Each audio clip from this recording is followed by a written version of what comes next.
Hello everyone, welcome to my YouTube channel. आप सभी का स्वागत है हमारे आज के इस वीडियो में। और फ्रेंड्स, अभी एक दो दिन पहले मैंने एक वीडियो बनाया था जिसमें नॉर्मलाइजेशन के फॉर्मूले के बारे में हमने बात की थी। रेलवे की तरफ से आई थिंक दूसरी या तीसरी बार नॉर्मलाइजेशन का जो फार्मूला है उसको रिवाइज़ किया गया है।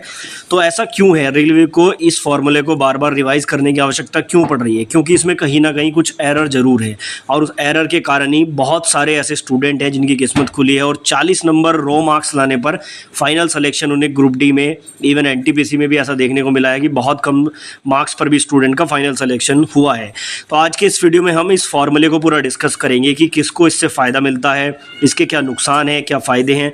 और उसके अलावा लास्ट वीडियो पर काफ़ी कमेंट थे जिसमें मैंने कट ऑफ के बारे में बात की थी कि जो एलपी का कट ऑफ है वो एक्सपेक्टेड कितना जा सकता है। तो काफ़ी लोग यहाँ पर कमेंट कर रहे थे कि सर आप 60 नंबर लाने की बात कर रहे हो और हमारे 40-45 से ऊपर नंबर नहीं आ रहे हैं। और एक पोल के मुताबिक भी पता लगा है कि 40-45 से ऊपर बहुत ही कम स्टूडेंट है जिनके मॉक टेस्ट में मार्क्स आ रहे हैं। तो इस पर भी हम लोग बात करेंगे कि क्या इसके आधार पर हम लोग कह सकते हैं कि जो कट ऑफ है एलपी का वो बहुत ही कम रहने की उम्मीद है।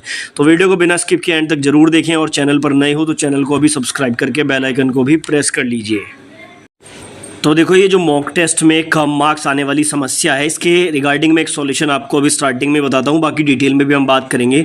अभी क्या है कि मैक्सिमम नंबर ऑफ स्टूडेंट एक ही प्लेटफॉर्म से टेस्ट लगा रहे हैं। अगर आपको अपने आप को थोड़ा सा इम्प्रूव करना है और अपने तैयारी को थोड़ा एनहेंस करना है तो आप थोड़ा सा जो है वैरायटी ऑफ टेस्ट का यूज़ कर सकते हैं। और एक एप्लीकेशन है प्रेप के नाम से, तो इसको आप लोग यूज़ कर सकते हैं। लिंक मैं डिस्क्रिप्शन में दूंगा, डाउनलोड कर लेना और लॉगिन करते वक्त 1F9BA6D6 इस कोड का यूज़ कर लेना। 499 वाला पास सीधा 199 में आपको मिल जाएगा।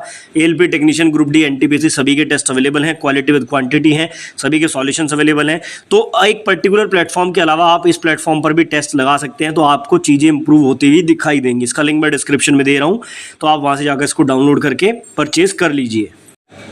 अब उसके बाद हम लोग बात करते हैं कि भाई मैक्सिमम नंबर ऑफ स्टूडेंट के जो मॉक टेस्ट में मार्क्स हैं वो कम क्यों आ रहे हैं। देखो, सबसे पहले तो मैं आपको बता दूं कि किसी भी एक स्टूडेंट के पास सभी स्टूडेंट का डाटा नहीं हो सकता। मान लिया आप लोगों ने देखा कि लगभग 19 लाख फॉर्म एलपी में भरे गए हैं, तो कोई भी अगर सर्वे करता है, कोई चैनल, कोई वेबसाइट अगर सर्वे करती है या फिर अगर आप कहीं से भी ऐसा डाटा निकालते हैं तो वहाँ पर आपको कंप्लीट डाटा नहीं मिलता। बहुत सारे पढ़ने वाले स्टूडेंट ऐसे हैं जो कभी अपना डाटा शेयर ही नहीं करते।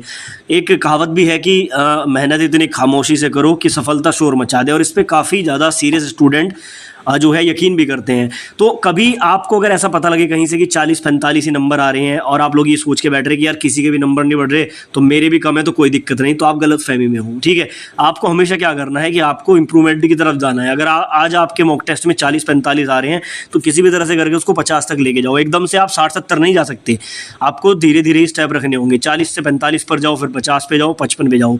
मेरा कहना क्या है कि देखो, कॉम्पिटिशन इतना हार्ड है इस बार, वैकेंसीज इतनी कम है, स्टूडेंट तैयारी में इतने ज़्यादा थे, पुराने स्टूडेंट भी हैं जो 1 मार्क से 2 मार्क से पहले रह गए थे, वो सब तैयारी में है। तो कंपटीशन आपका बहुत अच्छे खासे स्टूडेंट से हैं। तो ये बिल्कुल मत सोचो कि किसी सर्वे में आपको बता दिया कि 40-45 ही आ रहे हैं तो कोई दिक्कत नहीं है। अपने आप को इंप्रूव हमेशा करते रहो। ठीक है, पहली बात तो ये थी।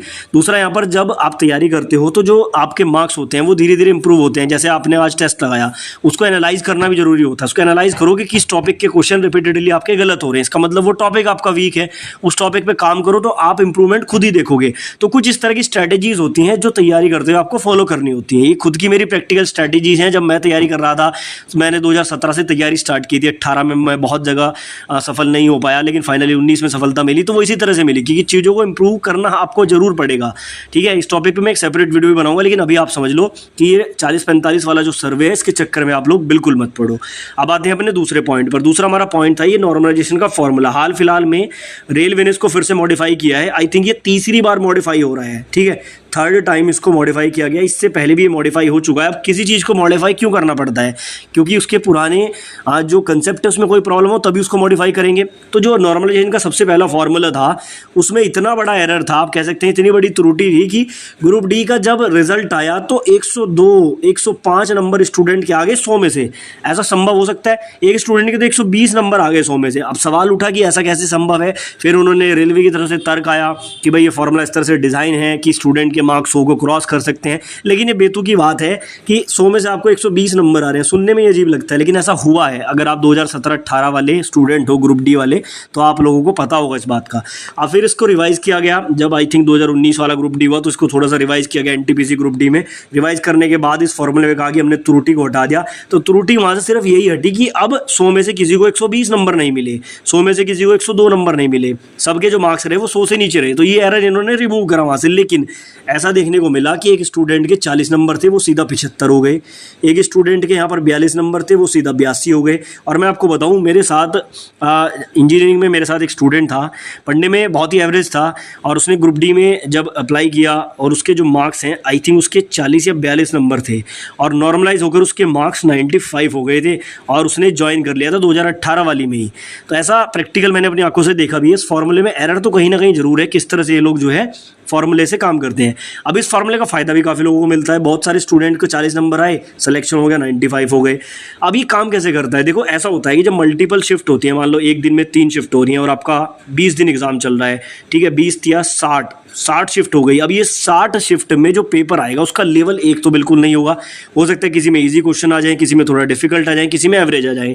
तो इसको लेवलिंग करने के लिए, इसको मेंटेन करने के लिए फॉर्मूला लगाया जाता है कि भाई जिसकी बहुत ही आसान शिफ्ट रही उसके हम लोग मार्क्स नहीं बढ़ाएंगे या उसके कम कर देंगे। इसमें कम भी हो जाते हैं मार्क्स। जिसकी आसान शिफ्ट थी, मान लो कि उसने 65 नंबर वो लेके आ गया, और उसी दिन सेकंड शिफ्ट जो है वो थोड़ी डिफिकल्ट थी, वहाँ स्टूडेंट के 55 नंबर आए, और उसी में जो तीसरी शिफ्ट थी उसी दिन में वहाँ 40 ही नंबर आए, क्योंकि वो हार्ड शिफ्ट थी। अब ये कैसे डिसाइड करते हैं कि कौन सी शिफ्ट हार्ड है, कौन सी ईजी है? तो ये बहुत सारे स्टूडेंट का डाटा लेते हैं। मान लो थर्ड शिफ्ट का डाटा लिया, वहाँ पर एवरेज निकालते हैं, इस तरह से डिसाइड कर लेते हैं कि भाई मैक्सिमम नंबर स्टूडेंट जो है वो 40 के आसपास घूम रहे, इसका मतलब ये शिफ्ट टफ थी। इस तरह से डिसाइड कर लेते हैं। तो फिर ये क्या करेंगे, इनकी लेवलिंग करेंगे। 40 वाले को 5 नंबर एक्स्ट्रा देंगे या 10 नंबर एक्स्ट्रा देंगे, एवरेज वाले को 5 नंबर एक्स्ट्रा देंगे, और इजी वाले के 5 नंबर माइनस कर देंगे, फिर इसको लेवल कर देते हैं। तो यहाँ पे कुछ स्टूडेंट को फ़ायदा भी मिल जाता है और कुछ स्टूडेंट को नुकसान भी होता है। फ़ायदा कम को मिलता है, नुकसान बहुत ज़्यादा को हो जाता है, ठीक है। तो इस तरह से रहता है। अब ये थोड़ा किस्मत पे भी आप लोग छोड़ दीजिए, क्योंकि इसकी कैलकुलेशन क्या करते हैं, कैसे करते हैं, ये तो बड़े बड़े जो आप लोग कह सकते हैं कि यूट्यूबर, टीचर, वो नहीं निकाल पाए, तो हम तो क्या ही निकालेंगे। आप लोग इतना समझ लीजिए कि अपने रॉ मार्क्स पर फोकस कीजिए। जितने ज़्यादा आपके रॉ मार्क्स आएंगे, जितने कम आप लोग नेगेटिव करेंगे, उतना आपको बेनिफिट मिलेगा। ये आप लोग समझ के चलिए, अपने आप में इंप्रूवमेंट लगातार करने की कोशिश कीजिए। तो ये मैंने आपको सारी चीज़ें बताने की कोशिश की हैं, नॉर्मेशन के बारे में भी और 40-45 वाले सर्वे के बारे में भी। बाकी आप इस बारे में क्या राय रखते हैं कमेंट बॉक्स में ज़रूर बताएं।